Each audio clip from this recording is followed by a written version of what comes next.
will do that after I complete the video. On station 1 now. I was speaking with Brent and Maria del Carmen a moment ago, and all of their slopes that they're measuring with the dipstick have been positive, except at some of these joints where there has been enough faulting to change the slope. I don't know exactly what our percent grade is here. We're on a slight incline, so I don't know if that can tell me offhand what the faulting is on this, but just thought it would be something interesting to note. I have a diagonal crack here in this slab, and then another one forming over in the outer part of the lane. Looks more like crazing there rather than a crack.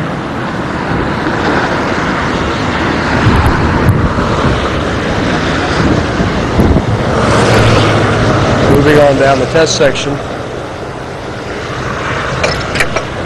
Edge or lane shoulder drop off, and put my pocket knife down there so you can get an idea as to what that is. It's fairly uniform throughout the test section. There are places here where it is somewhat more than that, up to several inches, but that's typical of the test section right there. I also mentioned the joint sealant damage. As you can see, what sealant was in here for the most part no longer exists.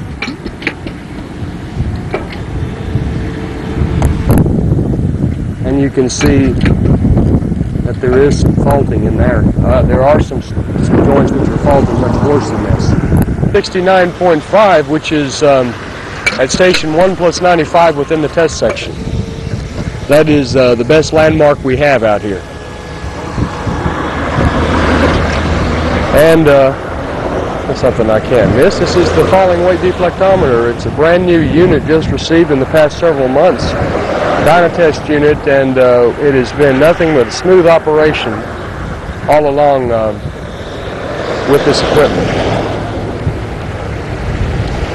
The fellow on the left is Rafael Concepcion, and he is the lead falling weight operator here for the Puerto Rico Highway Authority. Who's the other fellow standing out here with Rafael is Luis Torres, who is the his helper out here. He's usually the driver for the falling weight. Who is the falling weight operator from Brent Ryhood Engineering. In action. And he's thumping away as usual. Kind of taking me away from one of the pictures I wanted to show.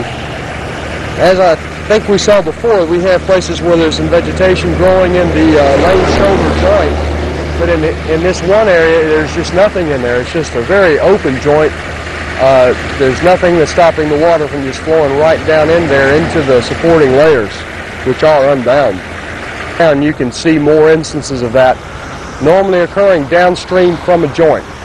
This may indicate some pumping has occurred. In fact, I would think so. You can't really tell looking at the material out here on the shoulder whether or not it's pumped. But just looking at the location of these open spots, I think that's a pretty clear indication there that some of that has occurred.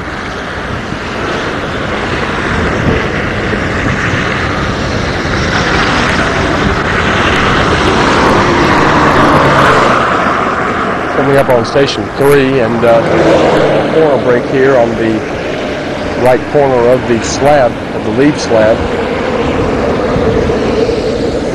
Of our first string dipstick crew, which consists of Brent Ryhood and Maria del Carmen Ramirez.